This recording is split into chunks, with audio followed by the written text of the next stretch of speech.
अस्सलाम वालेकुम नाजरीन, जे टीम व्लॉग में खुश आमदीद। उम्मीद करती हूँ आप सब खैरियत से होंगे। अल्लाह ताला आपको अपने हिफ्ज़ व मान में रखे, आपके दस्तरख़्वान को हरा भरा रखे, आपके दस्तरख़्वान पे बरकत हो, आमीन। आज मैं आपके लिए जो रेसिपी लेकर आई हूँ वो भी बनाने में नहायत ही आसान है और बहुत ही चटपटी और करारी आज की हमारी ये रेसिपी है। आज मैं बना रही हूँ चटपटी मसूर की दाल। पहली रेसिपी में मैंने आपको मसूर की दाल बनानी सिखाई थी, लेकिन वो तड़के वाली थी। तो आज हम जो मसूर की दाल बना रहे हैं वो चटपटी मसालेदार दाल बना रहे हैं। तो आए अपनी रेसिपी की तरफ चलते हैं। मैं साथ साथ ये दाल बनाऊंगी और साथ साथ मैं आपको चीज़ें बताती जाऊंगी कि इसमें क्या क्या डलना है और कैसे कैसे आपने कब कब ये चीज़ें शामिल करनी हैं। तो मेरे चैनल पे एंड तक रहिएगा और मेरी वीडियो को एंड तक देखिएगा। तो जो मेरे चैनल पे नए हैं उनको मैं यही कहूँगी कि वो मेरे चैनल को सब्सक्राइब कर लें और बेल आइकन को प्रेस कर लें ताकि जो भी मैं रेसिपी बनाऊँ वो फ़ौरन ही उन तक पहुँच जाया करे। तो आइए शुरू करते हैं अपनी रेसिपी को। आज की रेसिपी मैं मट्टी की हांडी में बनाना सिखाऊंगी।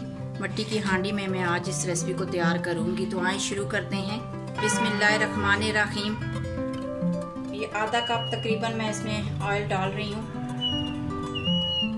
ऑयल के गर्म होने का इंतज़ार करेंगे हम। ऑयल गर्म हो चुका है। ये एक दरमियाने साइज़ की प्याज थी, ये मैंने काट लिया है, ये मैं इसमें शामिल कर रही हूँ। हल्का सा ब्राउन होने तक हम प्याज को पकाएंगे, क्योंकि मैंने पहले रेसिपीज़ में भी आपको बताया है कि जो दालें होती हैं और जो सब्जियां होती हैं उनके प्याज को ज़्यादा ब्राउन नहीं करते। तो हल्का सा ब्राउन होने तक हम इसको पका लेंगे। माशाल्लाह से ये देखें प्याज हमारी हो चुकी है गोल्डन, ना इतनी सफ़ेद है और ना इतनी ज़्यादा गोल्डन हुई है, बस इतनी हमें चाहिए। अब इसमें हम शामिल कर देते हैं लहसुन अदरक का पेस्ट। तो ये एक खाने का चम्मच मेरे पास लहसुन अदरक है, मैं इसमें शामिल कर रही हूँ। ये मेरे पास एक दरमियानी साइज़ का टमाटर था जो मैंने काट लिया है बारीक बारीक, वो मैं इसमें शामिल कर रही हूँ। हल्का सा पानी का छटा मार दूँगी मैं इस पर। अब बारी है हमारी मसाले शामिल करने की। तो मैं आपको बता देती हूँ कि आपने क्या क्या मसाले शामिल करने हैं। ये देखें, ये मेरे पास एक चाय का चम्मच नमक है, आधा चाय का चम्मच मेरे पास हल्दी है, एक चाय का चम्मच मेरे पास धनिया है पिसा हुआ, और आधा चाय का चम्मच मेरे पास है काली मिर्च, और ये मेरे पास पिसी हुई लाल मिर्च है एक चाय का चम्मच, और ये मेरे पास है आधा चाय का चम्मच आमचूर। अगर आपके पास आमचूर अवेलेबल नहीं है तो आप इसकी जगह पे नींबू का रस भी शामिल कर सकती हैं। तो ये सारे मसाले मैं इसमें शामिल करने लगी हूँ। आमचूर के डालने से इसका टेस्ट और दुबाला हो जाएगा और इसमें थोड़ा थोड़ा हल्का हल्का सा खट्टापन आएगा जो आपकी दाल को बहुत ही मज़ेदार बनाता है। मसाले को आप अच्छे तरीके से भून लें और टमाटरों को अच्छे तरीके से इसके मसाले में मैश कर लें। अब साथ ही मैं थोड़ा सा हरा धनिया इसमें शामिल कर रही हूँ। माशाल्लाह से मसाला हमारा बहुत ही अच्छे तरीके से भूनकर तैयार हो चुका है। अब ये मैंने साबुत मसूर की दाल बगैर छिलकों के ली थी। इसको मैंने आधे घंटे के लिए नीम गर्म पानी में भिगो के रख दिया था। तो ये अच्छे तरीके से फूल चुकी है। एक पाव मेरे पास ये मसूर की दाल है, ये मैं इसमें शामिल कर रही हूँ।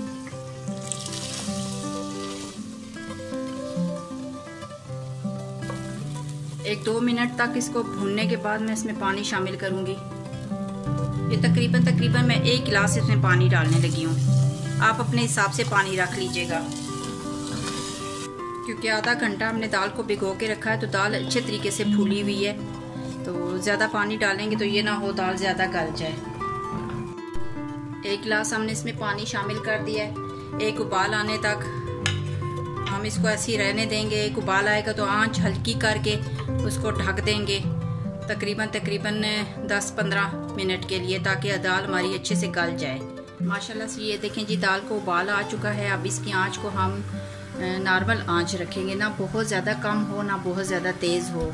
तो दरमियानी आंच पे हम इसको दम पे रखेंगे, क्योंकि दाल जो है वो मसूर की दाल जो है वो बहुत जल्दी गल जाती है।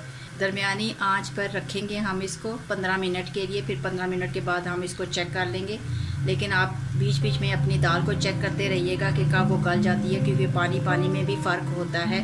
तो बीच बीच में आप चेक करते रहिएगा कि दाल गली है कि नहीं। तो ये मैं इसको ढक देती हूँ। आंच मैंने इसकी दरमियानी कर दी है। तो मिलते हैं 15 मिनट के बाद। माशाल्लाह से टाइम हमारा हो चुका है। अब हम चेक कर लेते हैं। ये देखिए माशाल्लाह से पानी सूख चुका है दाल के अंदर से। देखिए दाल भी अच्छे तरीके से गल कर तैयार हो चुकी है। अभी मैं आपको डिश आउट करके दिखाती हूँ। माशाल्लाह सुभान अल्लाह अल्हम्दुलिल्लाह हमारी दाल बनकर तैयार हो चुकी है। तो ये मैं इसके ऊपर गरम मसाला थोड़ा सा छिड़क रही हूँ। बहुत ही ज़बरदस्त खुशबू आ रही है। ये थोड़ा सा मैं हरा धनिया इसके ऊपर डाल रही हूँ।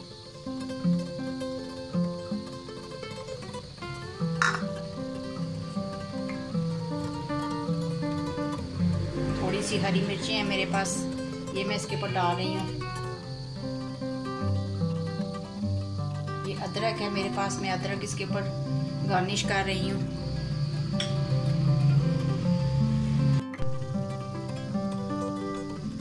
ये लीमू है, इसके ऊपर निचोड़ के आप लीमू तो खा सकते हैं। इसको आप उबले हुए चावलों के साथ खा सकते हैं, गरम गरम चपाती के साथ खाएं। बहुत ही ज़बरदस्त ये दाल बनकर तैयार होती है। मेरी इस रेसिपी को ज़रूर ट्राई कीजिएगा और कमेंट बॉक्स में लिखकर बताइएगा कि मेरी ये रेसिपी आपको कैसी लगी है। मेरे चैनल को सब्सक्राइब कीजिएगा, लाइक कीजिएगा, शेयर कीजिएगा और बेल आइकन को प्रेस कीजिएगा। तो बहुत जल्द एक नई रेसिपी के साथ मैं आपकी खिदमत में हाजिर होंगी। तो तब तक के लिए हमें इजाज़त दीजिए। अल्लाह हाफिज़।